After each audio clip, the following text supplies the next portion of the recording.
వచ్చిన అందరికీ నమస్తే.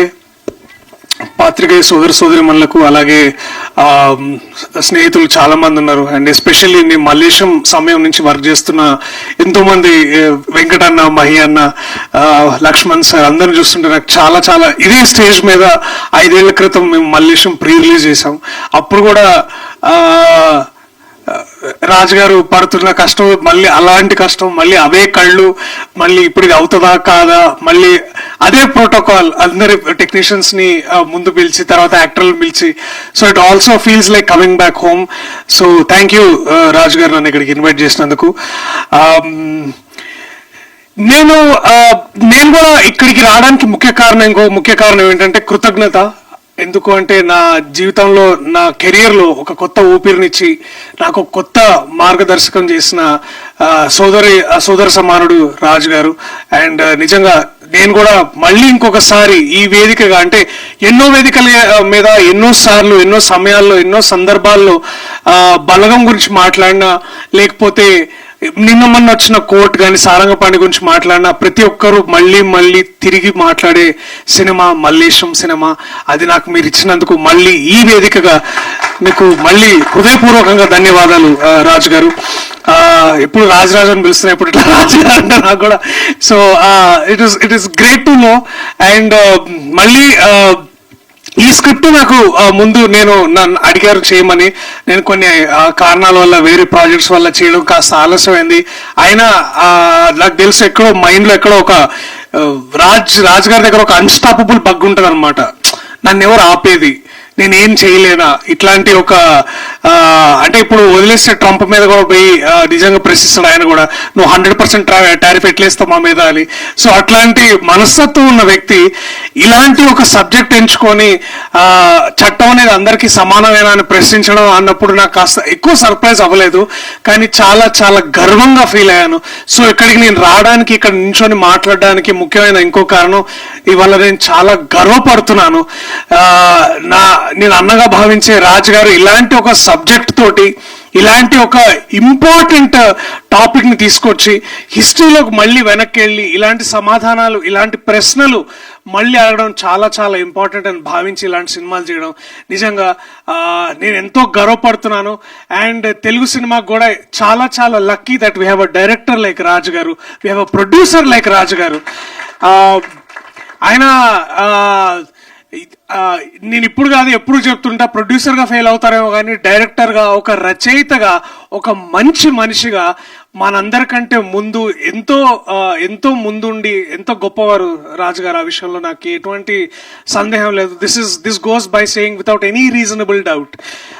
So I'm grateful for films like that. And also ఎక్కడొక కాస్త ఈర్ష ఉంది. ఇందాక ట్రైలర్స్ ఉంటే అబ్బా అప్పుడు డేట్లు కుదురుంటే చేసేవాళ్ళం కదా, ఇప్పుడు ఏంది అని అనిపించింది. So I know the potential what you can bring to the stage and to the stories. And ఒక్కోసారి అంటే దాశరథి గారు రాసిన పోయమ్స్ లాగే ఉంటుంది ఆయన లైఫ్ కానీ, ఆయన లైఫ్ స్టైల్ కానీ, ప్రశ్నించే విధానం కానీ, లేకపోతే ఎంతో అంటే ఇట్లాంటి కథలు చెప్పే ముందు వారు ఆ కథని పూర్తిగా వింటారు. అంటే ఇట్లాంటి ఎన్నో కథలు వింటారు, అర్థం చేసుకుంటారు. అవి ఎక్కడున్నా సరే అవి నెగ్లెక్టెడ్ కానీ ఫీల్ అయితే వాటిని బయటకు తీసుకొచ్చి మన ముందు పెడతారు. చాలాసార్లు చాలా అన్కంఫర్టబుల్ గా ప్రశ్నలు అడుగుతుంటారు. అండ్ ఆ విషయం మేబీ ఆ డిస్కషన్ అక్కడికి ఆగిపోద్దాము, కానీ ఆ ప్రశ్న మనలో బయలుదేరుతుంది. అలాంటి సినిమానే 23 కాబోతుంది. సో దయచేసి మీరందరూ మే 16 చూడండి. అండ్ ఎందుకంటే కేవలం ఇది రాజుగారు చేసినందుకు కాదు, కానీ తెలుగు భాషకి, తెలుగు పాటకి, తెలుగు సినిమాకి ఒక కొత్త గౌరవాన్ని, ప్రపంచవ్యాప్తంగా గౌరవాన్ని తీసుకొచ్చిన చంద్రబోస్ లాంటి గొప్ప రచయిత ఇవాళ ఇట్లాంటి వేదిక మీద ఉండడం, వారికి నేను జస్ట్ ఇట్లా 1 hand distance లో నించోవడం నిజంగా నాకు చాలా గొప్ప విషయం. అండ్ ఇలాంటి గొప్ప కవి, ఇలాంటి గొప్ప రచయిత మనకి ఇట్లాంటి సినిమాకి పనిచేయడం కూడా ఇది చాలా చాలా గొప్ప విషయం.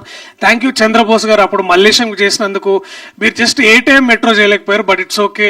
మీ సరి సమానులు గుల్జర్ గారు అక్కడ చేశారు. సో ఐఎమ్ గ్రేట్ఫుల్ సార్ ఇవాళ ఇక్కడ ఉండడం. So quickly all my appreciation to the cast and crew. Teja, Tanmay, Teja I think ఆ సాగర్ నీలో ఇంకా కనిపిస్తున్నాడు నీ కళ్ళల్లో, నీ స్పీచ్ లో. ఇంకా రైట్ ఆర్ రాంగ్ డిసిషన్ తీసుకోలేని, it's a very very very confusing but a very beautiful space.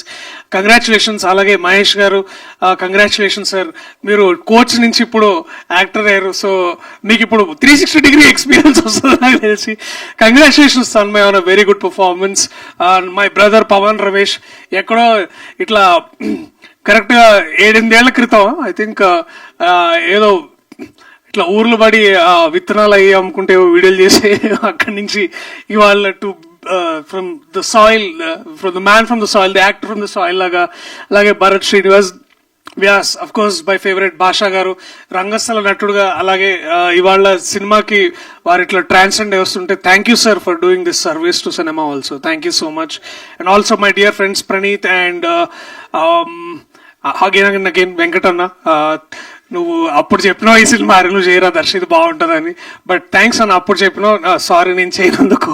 అలాగే మహి అన్న, to everybody in this team, Sripal, Kiran, it feels like మళ్ళీ ఒకసారి పోచంపల్లి పోదాం, మళ్ళా చెట్టు కింద కూర్చుందాం, మళ్ళా కుండ దింపుదాం, మళ్ళా కళ్ళు తాగుదాం. ఈసారి మనం 23 గురించి మాట్లాడుకుందాం. అండ్ ఇలాంటి సినిమా, ఇలాంటి కథలు, ఇలాంటి చిత్రాలు, ఇలాంటి ప్రశ్నలు అడగాలంటే అడగాల్సిన బాధ్యత ఆ కళాకారులుగా మాకెంతుందో, ఒక దర్శకుడుగా తనకెంతుందో, ఇలాంటి చిత్రాలు చూసి వీటిని ముందుకు నడిపించి సక్సెస్ఫుల్ పాదంలో నడిపించే బాధ్యత ప్రేక్షకులు కూడా కొంత ఉంది. సో దయచేసి మే 16వ తారీఖు మీరు ఎక్కడన్నా మీ వీలు కుదిరిన దగ్గరలో ఉన్న థియేటర్స్ లో దయచేసి సినిమా చూడండి. ఇవాళ నేను ఇక్కడ సగర్వంగా నిలబడి మీకు ఎన్నో చిత్రాలు అందించే సౌభాగ్యం నాకు ఎలా కలిగిందో, రేపు తేజకో, తన్మయ్కో, పవన్కో, ఇలాంటి ఎంతో మంది నటులకి, రాజ్ గారు లాంటి ఎంతో మంది దర్శకులకి, చంద్రబోస్ గారు లాంటి వాళ్ళు ఎంతో మంది ముందుకొచ్చి నడిపిస్తారనే హోప్ మాలో కలుగుతుంది. So give us that hope on May 16th. Thank you so much. I love you all. 23 is coming to your nearest theaters on May 16th. Thank you. Please watch it only in theatres. ఆ తర్వాత ఓటీటీలో మళ్ళీ వచ్చినప్పుడు మళ్ళీ ఒకసారి దాన్ని చూసి ఆ డిస్కషన్